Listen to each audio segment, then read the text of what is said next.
Hello, welcome to a brand new special Unsourced Wall event. To celebrate the holiday season, I thought it'd be really fun to do a little monthly gimmick commemorating the 12 days of Christmas, which I know don't legitimately start until way later than now, and my love of a particular style of Christmas movie, the Christmas Carol adaptation.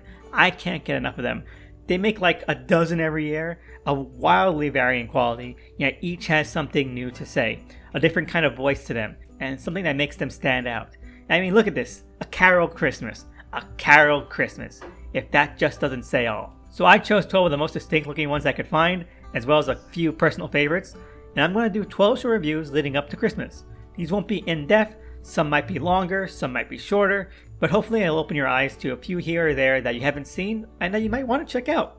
So first up, with a big asterisk on this is a Christmas Carol movie, is one that I already know is going to turn some heads, and that is Last Train to Christmas, a 2021 time travel dramedy written and directed by Julian Kemp, and starring Michael Sheen, Cary Elwes, and Natalie Emmanuel. Now, while each version of Christmas Carol technically has time travel elements, this is one of two movies on this list inspired by a novel that actually dives headfirst into some of the more sci-fi elements of the scenario. Before we get to that, let's set this one up. Michael Sheen plays Anthony Tony Towers, our resident Scrooge of this story, a greedy, egotistical club promoter whose self-centered ambitions have basically ruined his relationship with his younger brother, who was also his old business partner.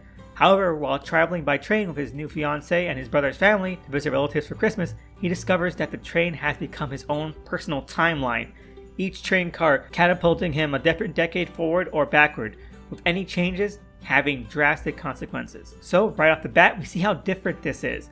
No spirits or ghosts, what have you, of Christmas to shepherd this Scrooge around. He has to be a little more proactive about himself. And it surprisingly works, and is able to have most of the same impact. We're able to witness Sheen's character react more viscerally to seeing these visions of Christmas past and future, rather than being an outside observer. He's having to relive them, or live them ahead of time. And the way things go into flux when he tries to change, without necessarily understanding how or why he needs to change, defaulting to either misguided or misdirected superficial emotions that he can rationalize under his money-driven, self-centered worldview, we can then see that devastating effect ripple throughout all three time periods at once. It's honestly really fascinating. It's a bit like having multiple ongoing Christmas future segments at once, seeing everything kind of have a domino effect cascading, creating even more havoc and more regret and despair. And that makes it rather striking emotionally, even if the base concept of time traveling by train car is a bit goofy. And the movie is also a bit more clever than it lets on in other respects as well. Because of the confined setting and limited cast, it means that, well, a lot of things that pull double duty, or in some cases, triple or quadruple duty. Cary Elwes as Sheen's younger brother, similarly to the dynamic from Scrooge, is initially introduced as the variant of the nephew Fred character, but as the movie goes along, comes to embody not just Fred, but also Marley, and Scrooge's sister, and even Tiny Tim. Time travel shenanigans will do that, but yet it never feels short-drifted or overly busy in having to fit into any of these roles. Their impact on the story and the emotional arc of the main character, although separated and segmented a bit, still basically survived the film intact. Mostly.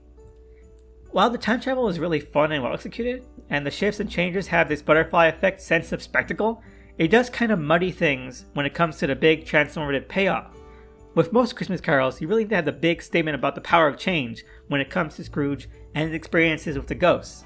The ability of these adaptations to really sell that he's grown and developed as a person through the course of just a night is one of the defining aspects of doing one of these stories. And it's something that I think each adaptation needs to get right, or else it just kind of fumbles around and falters. Last Train to Christmas seems to put the cart before the horse in some respects at this area, really having fun with the sci-fi sequences, but missing that through line.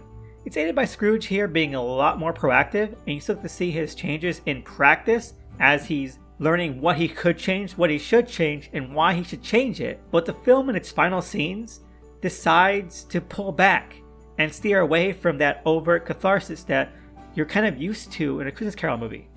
Basically not spotlighting any overt payoff or emotional climax. It's a bit like if a Christmas Carol, the story, the book, immediately ended with Scrooge waking up after the visit from Christmas future. Like, sure, you can kind of presume and guess that he will change, like it ends on a note where he's kind of begging, and so you can infer it.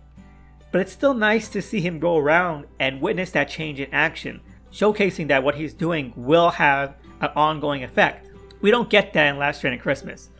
And it's a bit of a disappointment because I think that the cast was strong enough, the tone was strong enough, and the storyline was definitely so much more interesting and engaging than you would expect, that not having that catharsis, not having that payoff, not really being willing to pull the trigger on this big sort of conclusive moment leaves it in a bit of a whimper. And I'm aghast as to why, they didn't do it that route. Was it a COVID issue? Was it a budget issue? I could believe either of those. But it does leave the movie on a bit of a standstill. Not to say that the ending is bad, but it's just not as, I guess, exuberant as you expect from this kind of subgenre.